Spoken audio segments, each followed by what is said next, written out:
Puji Tuhan, Shalom Bapak Ibu Saudara sekalian, selamat pagi. Tentunya ada ucapan syukur yang keluar dalam hidup kita karena kita telah diberkati oleh Tuhan. Kita menikmati kebaikan Tuhan, anugerah Tuhan, bahkan kasih setia Tuhan itu selalu baru. Tiap hari, tiap pagi bagi saya dan bagi Bapak Ibu Saudara sekalian yang berada di rumah. Puji Tuhan, pagi hari ini kita mau mendengarkan renungan firman Tuhan yang saya ambil dalam Kolose 2 ayat 6 dan ayat yang ke-7. Kolose 2 ayat 6 dan ke-7. Kamu telah menerima Kristus Yesus Tuhan kita, karena itu hendaklah hidupmu tetap di dalam Dia. Hendaklah kamu berakar di dalam Dia dan dibangun di atas Dia. Hendaklah kamu bertambah teguh dalam iman yang telah diajarkan kepadamu, dan hendaklah hatimu melimpah dengan syukur.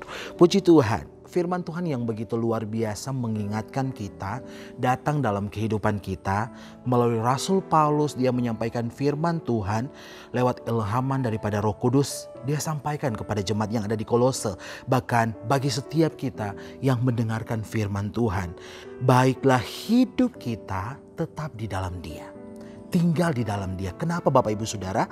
Karena setiap kita sebagai anak-anak Tuhan telah menerima Yesus Kristus sebagai Tuhan kita. Nah, ini yang menjadi hal yang luar biasa, spesial, yang Tuhan nyatakan dalam hidup saya dan saudara. Dia mau datang masuk dalam hidup saya dan saudara. Sekalipun seringkali mungkin kita masih jatuh dalam dosa lewat kekurangan kita, kesalahan kita, dan apapun itu. Tetapi Dia mau menerima kita apa adanya saudara. Tetapi biarlah lewat firman Tuhan yang terus membersihkan kita, memandikan kita, mengingatkan kita agar supaya kita tetap hidup di dalam Dia. Amin. Firman Tuhan katakan, hendaklah kamu berakar di dalam Dia, dibangun di atas Dia, hendaklah kamu bertambah teguh dalam iman yang telah diajarkan kepadamu, dan hendaklah hatimu melimpah dengan syukur.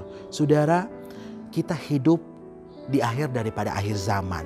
Banyak orang yang hari-hari tersesat karena tidak hati-hati, tergiur dengan tawaran-tawaran dunia yang sebenarnya itu hanyalah membuat hidup kita dirugikan, ya, jauh daripada Tuhan, sehingga kita tidak melekat lagi dengan Tuhan. Yohanes katakan, saudara, aku di dalam engkau dan engkau di dalam aku. Tinggallah, abide in me. Itu yang Yesus katakan, dan Dia mau setiap kita ada di dalam Dia. Kenapa saudara firman Tuhan ini muncul di ayat yang ke-8 dari Kolose 2 ini dibilang begini saudara.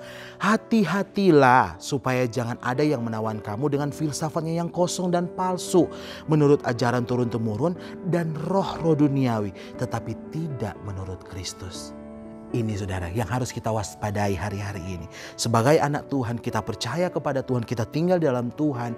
Tapi saudara, akan ada hal-hal yang mau merasuki hidup kita, yang mau menyeret kehidupan kita, merampas hidup kita. Iblis itu datang membunuh dan membinasakan. Tetapi Tuhan datang, Ia datang memberikan kita hidup dan hidup di dalam kelimpahan. Ini yang Tuhan mau dalam kehidupan kita, agar supaya setiap kita anak-anak Tuhan menikmati apa yang sudah Dia berikan, apa yang sudah Dia nyatakan. Yesus diberikan bagi dunia, itu hal yang terbesar di dalam sorga, harta yang luar biasa Bapa berikan bagi kita. Jadi mari bagi setiap kita, ketika kita menerima Yesus, kita mau tinggal di dalam Dia dan kita percaya sepenuhnya kepada Tuhan. Ketika kita percaya, hidup kita diselamatkan oleh Tuhan. Apa yang harus kita lakukan saudara? Firman Tuhan katakan, hendaklah kamu berakar, dibangun, dan hendaklah kamu bertambah teguh dalam iman yang telah diajarkan kepadamu. Biarlah setiap kita mau benar-benar menerima kebenaran itu, merasuki hidup kita, sehingga hidup kita senantiasa berkenan di hadapan Tuhan. Puji Tuhan. Tuhan Yesus memberkati kita semua. Abide in me. Yesus katakan bagi saya dan saudara. Kita berdoa. Terima kasih Tuhan, kami bersyukur buat kebaikan dan kemurahan Tuhan dalam kehidupan kami. Bukan kami yang memilih Engkau, tetapi Engkaulah yang memilih kami. kami diangkat jadi anak, kami menjadi ahli waris-Mu Tuhan.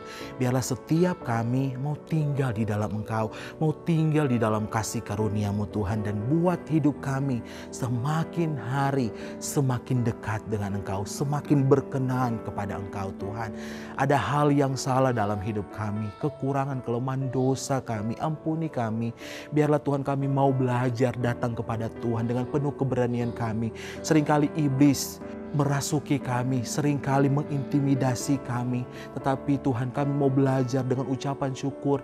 Kami mau menengadah kepada Engkau Tuhan. Dengan penuh keberanian kami mau menghampiri tata kasih karunia-Mu Tuhan. Terima kasih Tuhan. Kami terlalu yakin bahwa kebaikan dan kemurahan Tuhan, penyertaan Tuhan nyata dalam hidup kami. Terima kasih Tuhan. Hamba berdoa bagi umat-umat Tuhan yang ada di rumah, dimanapun mereka berada, yang dalam pekerjaan, usaha mereka, yang mau melakukan perjalanan di pagi hari ini. Tuhan yang sertai, Tuhan yang tolong, Tuhan yang berkati mereka. Tuhan pimpin kehidupan mereka dan bawa kami untuk kami tetap terus masuk dalam rencana dan kehendak-Mu Tuhan. Terima kasih Tuhan. Kami mau sambut hari yang baru, hari yang penuh sukacita, hari yang penuh berkat, penuh kemenangan. Lepas kemenangan kami terima daripada Tuhan. Hanya dalam nama Tuhan Yesus Kristus. Haleluya. Amin.